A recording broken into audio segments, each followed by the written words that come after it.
Sebelum kita mulai pemaparan materi tentang current isu Promkes, boleh kita kenalan dulu dari Mbak Ilmi menyapa teman-teman dari mahasiswa. Silahkan Mbak. Assalamualaikum warahmatullahi wabarakatuh. Waalaikumsalam warahmatullahi Warahmatullahi wabarakatuh. wabarakatuh.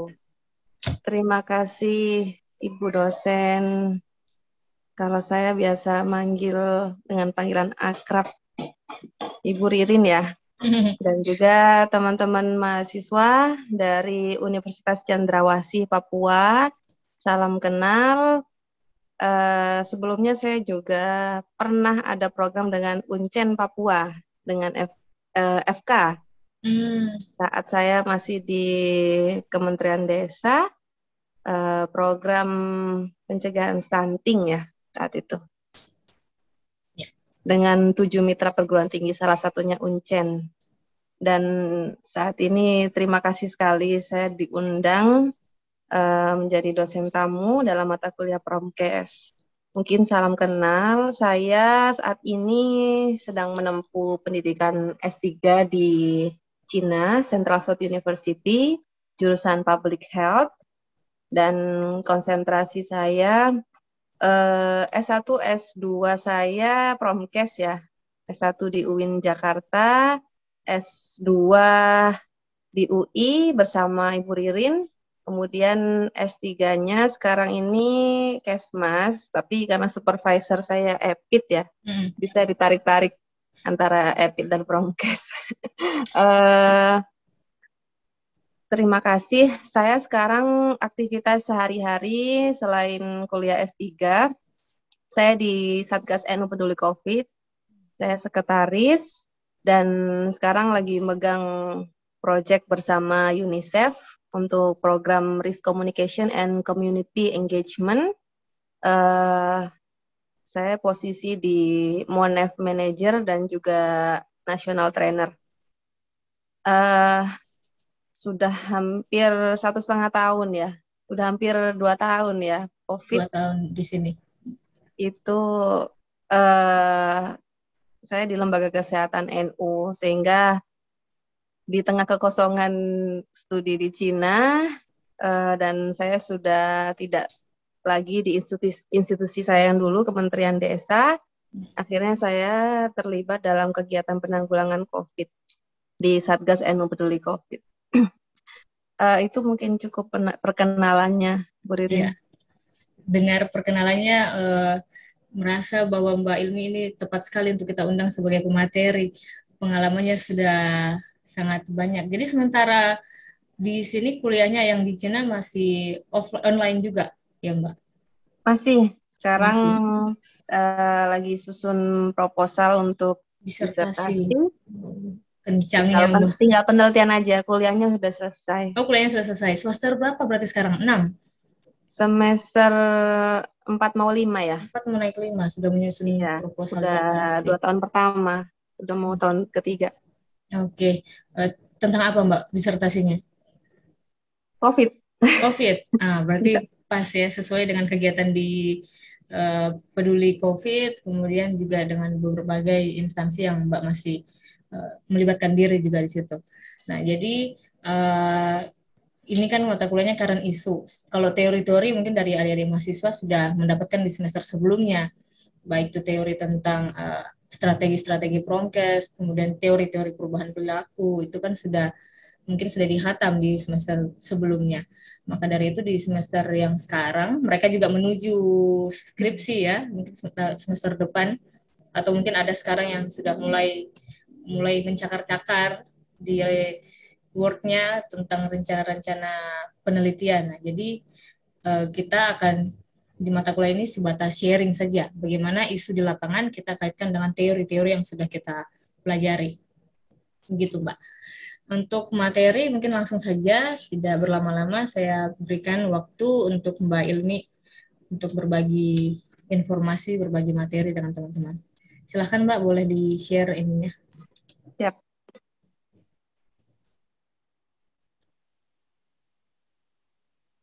Baik, terima kasih Mbak Ririn.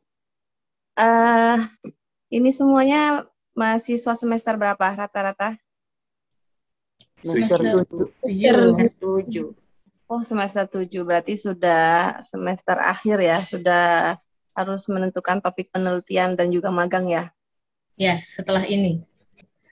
Setelah semester Oke, 7. ini bisa juga menjadi salah satu topik.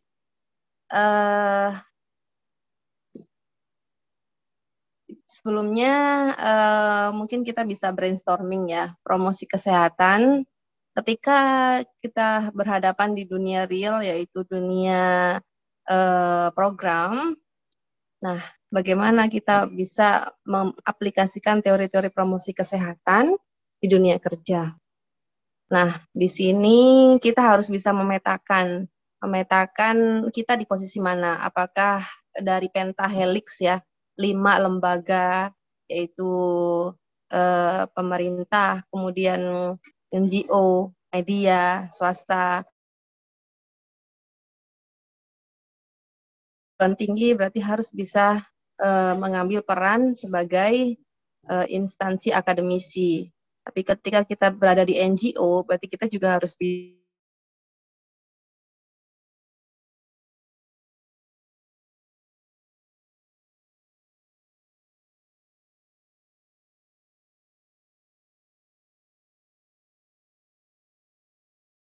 targetnya yaitu keluarga NU ber-PHBS aman COVID ya, keluarga saja di rumah saja.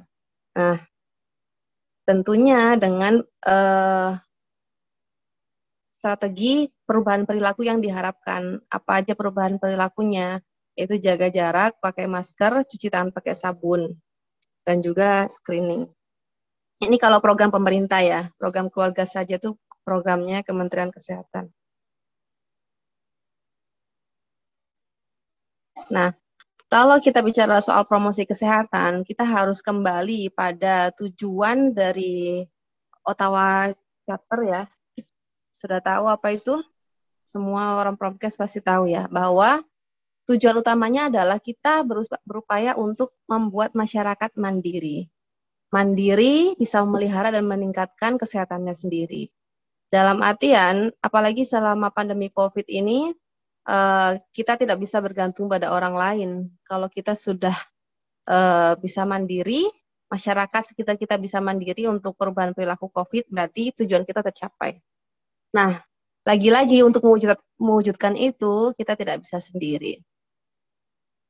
Nah, di sini health promotion adalah kombinasi dari pendidikan dan environmental support. Jadi harus ada support lingkungan untuk mewujudkan perubahan perilaku itu. Tidak melulu kita melakukan pendidikan kesehatan, promosi kesehatan ya, tapi ternyata dukungan dari lingkungan itu tidak juga kita ciptakan. Dalam hal ini kalau kita mengenal bina swasana ya. Oke. Tentunya ketika kita melakukan pendekatan promosi kesehatan harus berangkat dari masalah. Jangan sampai analisa kita tidak sesuai dengan masalah. Seperti yang mungkin semua mahasiswa Promkes di sini sudah pernah PBL ya. Kalau di Uncen namanya apa? Praktek belajar lapangan. PBL juga. PBL. Ya. PBL. Kalau di PBL kita belajar analisa situasi, di mana kita belajar mengenali masalah, faktor-faktor penyebab masalah. Kemudian disitulah kita dari masalah-masalah tersebut kita tentukan prioritasnya, dan prioritas penyebabnya perilaku kah, atau lingkungan kah, atau kebijakan kah. Kemudian dari situ kita meng-create beberapa intervensi sesuai dengan penyebab masalahnya. Jadi di sini masalah kesehatan ya, menurut Kementerian Kesehatan, di situ adalah sumber dari upaya-upaya promosi kesehatan. Dari situ kesehatan yang kita harapkan menjadi upaya dari dan oleh untuk masyarakat bisa tercapai, karena kembali lagi bahwa kesehatan adalah hak dasar individu ya, seperti di Undang-Undang Kesehatan, maka hal itu harus kita perjuangkan. Saat ini kalau dulu mungkin anggaran kesehatan menjadi anggaran yang tidak prioritas, tapi ketika COVID ini anggaran kesehatan justru menjadi prioritas. Nah, itu apa yang mengakibatkan seperti itu? Tentunya faktor lingkungan ya. Ternyata lingkungan yang membuat eh, kebijakan pemerintah berbalik total. Kalau dulu eh, faktor utamanya adalah para pejabat pemerintahnya, pelaku pemerintahannya yang membuat prioritas kesehatan tidak nomor satu. Tapi sekarang faktor penyebab utamanya adalah lingkungan.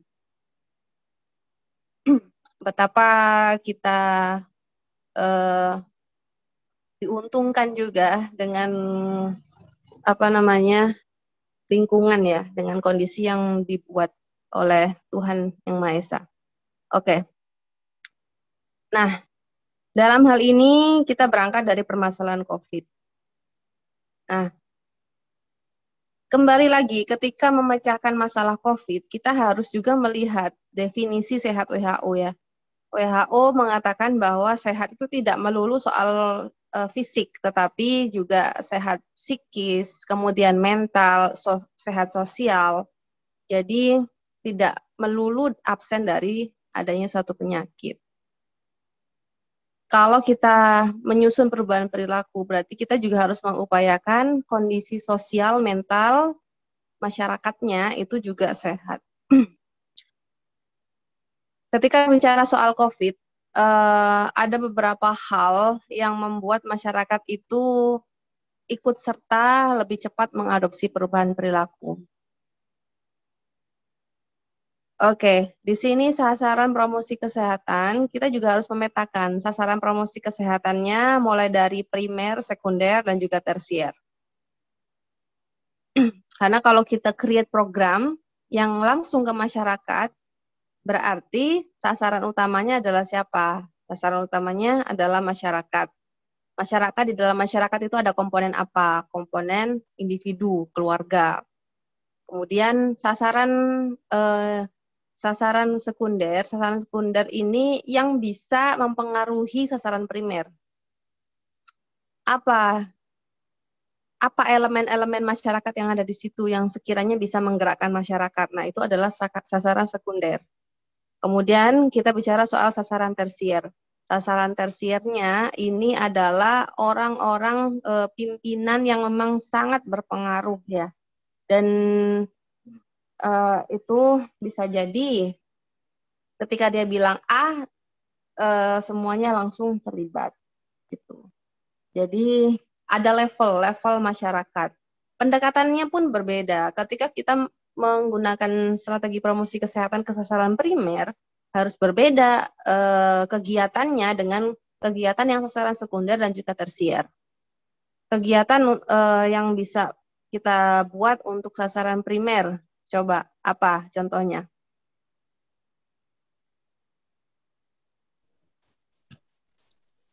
Sasaran primer berarti masyarakat, berarti langsung ke upaya perubahan perilakunya. Kira-kira apa? Sosialisasi.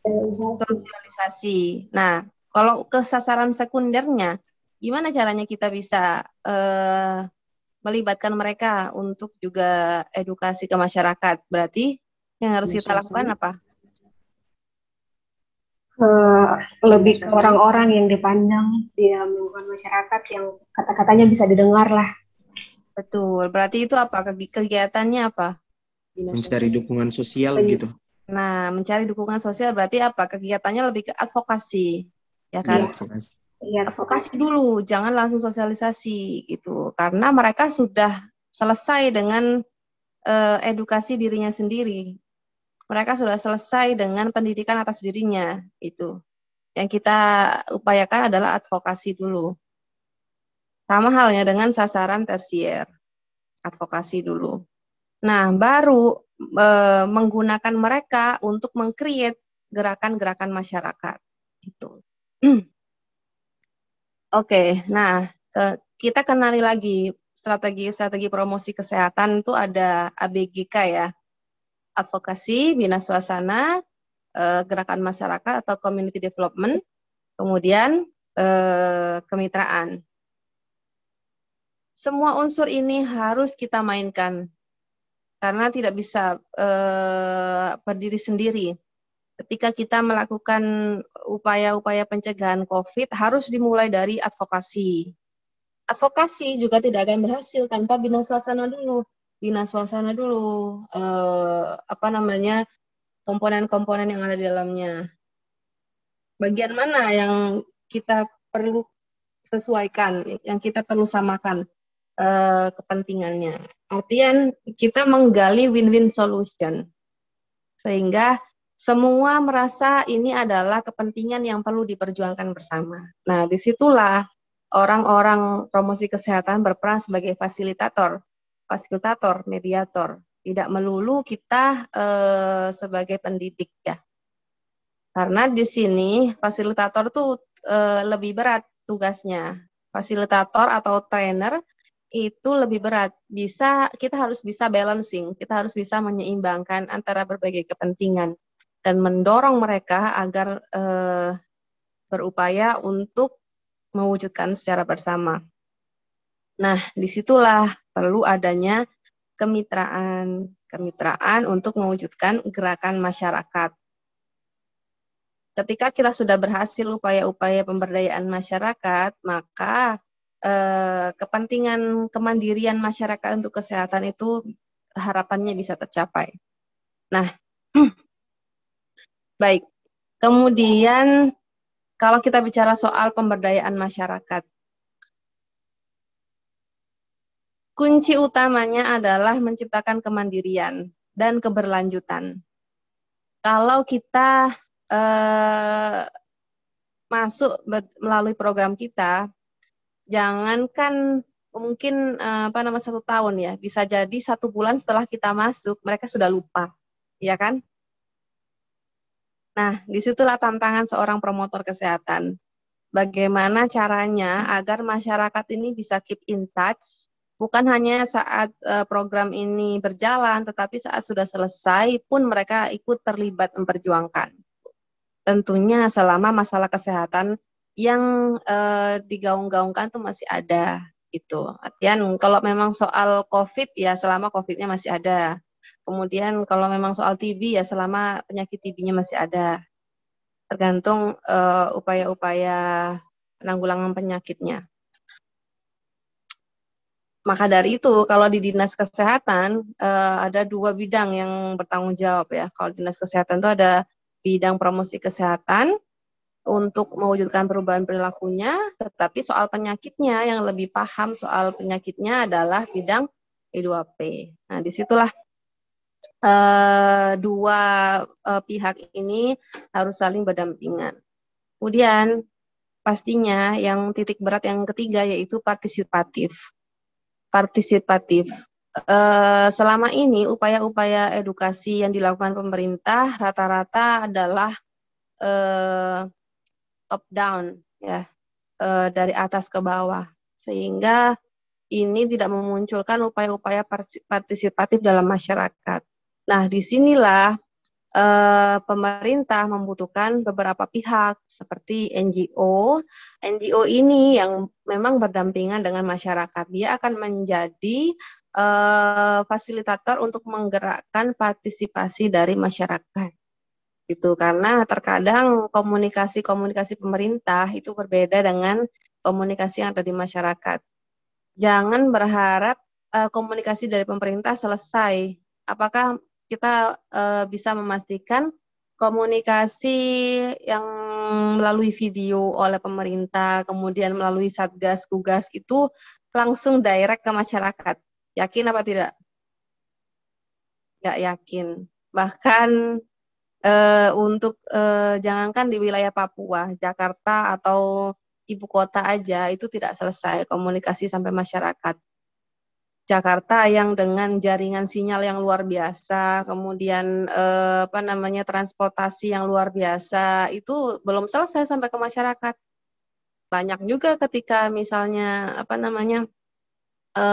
di situ ada jenazah, misalnya jenazah COVID dilakukan dengan protokol kesehatan, banyak juga masyarakat yang menolak. Nah, kenapa ada penolakan dari masyarakat. Nah, disitulah tidak selesai komunikasi antara pemerintah ke masyarakat. Persepsi masyarakat bahwa misalnya jenazah COVID itu banyak yang misalnya di COVID-kan ya, penyakitnya bukan COVID tapi di COVID-kan. Nah, padahal maksudnya rumah sakit atau maksudnya pemerintah bahwa pasien yang memang meninggal suspek, artian dia belum ketahuan hasil positif COVID-nya, tetapi punya komorbid dan belum keluar hasilnya sudah meninggal, itu tetap dilakukan protokol kesehatan. Walaupun belum COVID. Tapi menurut masyarakat itu di COVID-kan, padahal dia bukan COVID. Betul nggak? Nah, itu ada persepsi yang salah. Ada komunikasi yang tidak sampai. Disitulah kita perlu mempertemukan antara komunikator dan juga komunikannya. Sehingga feedback yang kita harapkan dari masyarakat itu sesuai dengan tujuan komunikasi yang di atas gitu. Jadi disinilah kita kalau saya bilang Kesmas itu kan memang kalau dari segi teorinya adalah seni ya. Nah, pelaku atau penggerak seninya itu ya Promkes itu. Promkes itu toolsnya. Makanya di sini tantangan seorang Promkes adalah bagaimana menyederhanakan pesan-pesan pemerintah agar sampai ke masyarakat. Sederhana saja kok. Masyarakat itu akan mendengar, akan mempraktekkan ketika dia mengerti. Caranya biar dia mengerti bagaimana? Pesannya harus sederhana dan seminimal mungkin. Gitu. Makanya tidak bisa banyak-banyak gitu. Upayakan masyarakat paham sebab akibat. Kalau kenapa harus meninggal dengan protokol? Karena penyebabnya ini. Tapi kenyataannya tidak seperti ini. Nah, berarti ada klausul yang lain gitu. Nah, di sini seorang promotor kesehatan dituntut untuk menyederhanakan pesan. Sehingga solutif ya terhadap masalah-masalah. Dan juga tentu kalau kita berharap adanya gerakan masyarakat, kita harus berangkat dari kebutuhan masyarakat. Kita tidak bisa serta-merta misalnya nih langsung menjudge. Kita harus melakukan perubahan untuk penyakit A ya. Padahal masyarakat nggak menganggap penyakit itu penting bagi dia, gitu. Benar nggak? Coba kita lihat, kita tes ya. Apakah penyakit HIV di wilayah-wilayah yang agamis, misalnya wilayah-wilayah Jawa Timur, itu merupakan penyakit yang penting? Nggak penting. Tetapi misalnya penyakit-penyakit HIV di wilayah Papua, apakah itu penting? Penting. Penting. Nah, tentunya kita harus lihat perspektif kedaerahan tingkat lokal ya. Masyarakat di situ, ada masyarakat adat, ada masyarakat non adat. Sejauh mana komponen elemen-elemen masyarakat itu terlibat dalam permasalahan-permasalahan masyarakat. Di situ harus kita menggali dari mereka sehingga benar-benar intervensi-intervensi kita itu tepat. Lagi-lagi targetnya adalah agar masyarakat itu tahu, mau, dan akhirnya mampu untuk melakukan perubahan perilaku. Itu. Nah, disinilah seperti yang saya bilang tadi, kita harus menemukan key person-nya, kemudian mitra-mitra potensial, sehingga kita bisa melahirkan gerakan bersama. Nah, kemudian setelah pemberdayaan masyarakat ada advokasi ya. advokasi. Lagi-lagi berangkat dari masalah lagi. Cuman masalahnya advokasi berbeda dengan masalahnya pemberdayaan masyarakat. Masalahnya advokasi ada hal yang lain, yaitu menggali dukungan orang-orang yang penting. Itu tentunya dukungan untuk mewujudkan perubahan perilaku atau quality of life.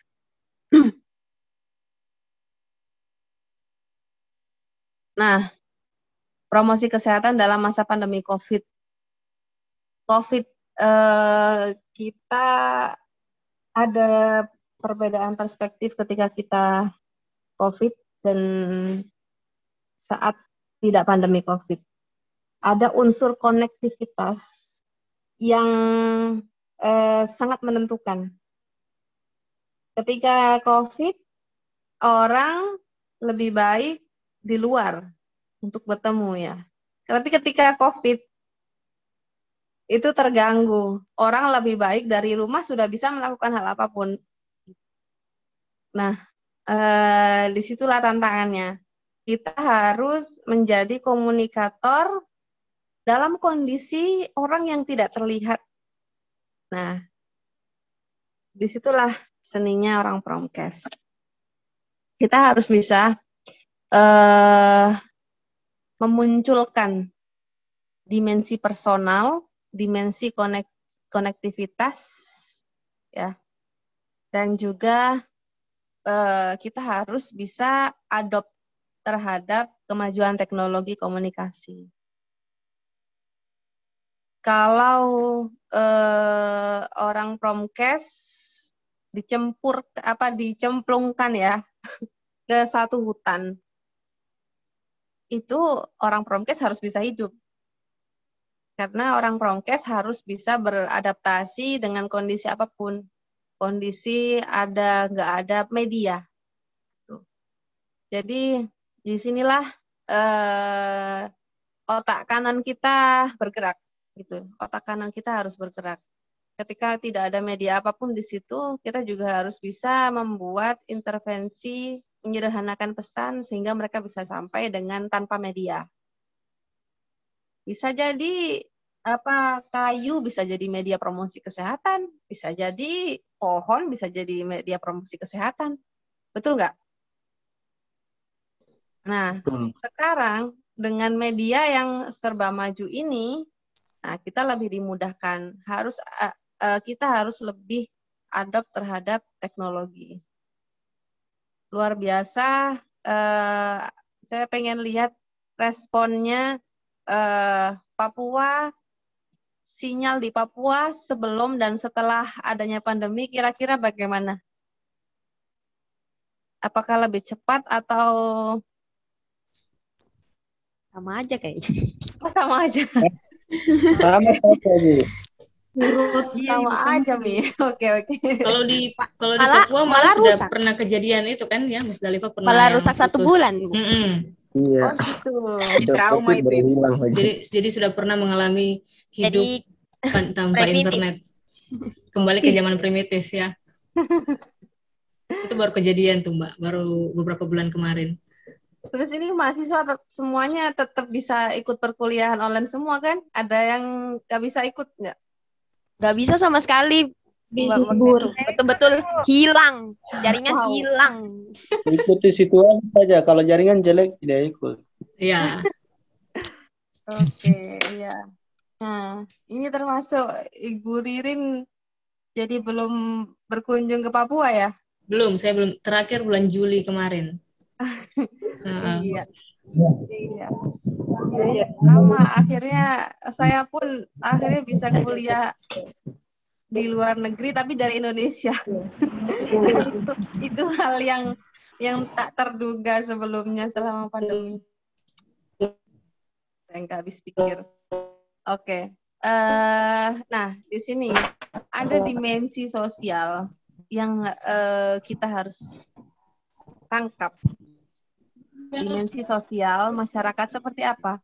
Etos kerja masyarakatnya seperti apa? Kompetensi, value, kemudian kewenangan, etika yang harus kita sesuaikan seperti apa, itu harus kita tangkap dari masyarakat. Budaya-budaya yang memang berbeda, jangan samakan. Ketika saya berada di, saya kan juga di Kementerian Desa ya, dulu daerah tertinggal. Jadi intervensi-intervensi yang di-create adalah intervensi yang lokal spesifik ya. Harus sesuai dengan komunitas adat sana. Misal di Lombok ya, ada komunitas adat juga, kemudian di Papua juga. Tentunya prioritas masalahnya akan berbeda dan strateginya pun berbeda. Di mana kalau di wilayah NTT itu mereka memang ada budaya mengasapkan ibu hamil setelah melahirkan. Kemudian mereka ada budaya tidak makan ikan ya.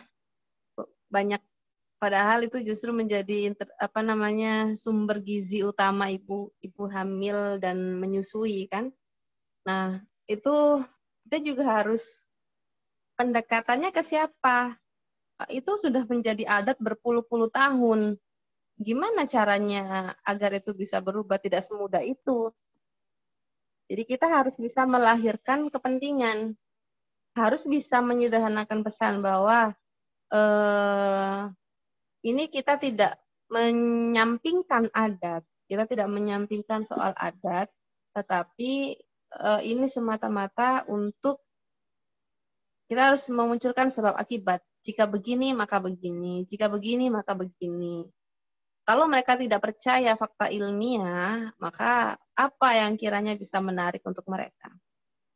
Disitulah kita harus betul-betul pemilihan orang dan pemilihan bahasanya juga harus tepat. Pemilihan orang seperti apa? Kalau kita tidak bisa bahasa mereka, jadi kita harus bisa menentukan siapa orang yang bisa mendeliver dengan bahasa mereka. Tapi orang itu harus mengerti bahasa kita. Karena komunikator tidak harus komunikatornya yang harus langsung terlibat. Kita juga bisa melibatkan mediator. Nah, mediator itulah namanya kita mengkoneksikan orang-orang potensial. Makanya kita juga harus bisa mengcapture unsur konektivitas ini. Siapa saja yang mitra mana aja yang bisa mengkoneksikan kepentingan-kepentingan ini untuk melahirkan kebutuhan masyarakat. Nah, disitulah ada lintas sektor. Lintas sektor. Upaya Promkes yang berhasil itu berarti ada keterlibatan mitra. Kita tidak berdiri sendiri. Ya, harus dicatat itu bahwa upaya promosi kesehatan yang berhasil itu adalah bisa tergantung juga dengan sejauh mana kita melibatkan mitra. Konektivitas dengan mitra itu menjadi salah satu bagian dari keberhasilan promosi kesehatan. Nah, kalau kita tidak punya kekuatan untuk misalnya ketika kita punya misalnya dana budget program kita hanya untuk edukasi kesehatan, tapi kita diperintahkan untuk edukasi pravaksin ya misalnya. Jadi masyarakat biar mengerti kepentingannya ketika vaksin itu untuk apa. Kemudian ketika divaksin itu masyarakat akan mendapatkan beberapa penyakit KIPI ya. Untuk mencegah KIPI itu, jadi masyarakat harus tahu kalau misalnya vaksin ini resiko KIPI-nya ini. Vaksin ini, resiko KIPI-nya ini, berapa lama. Tetapi, kita cuma punya budget edukasi aja. Kita tidak punya budget vaksinasi. Gimana caranya?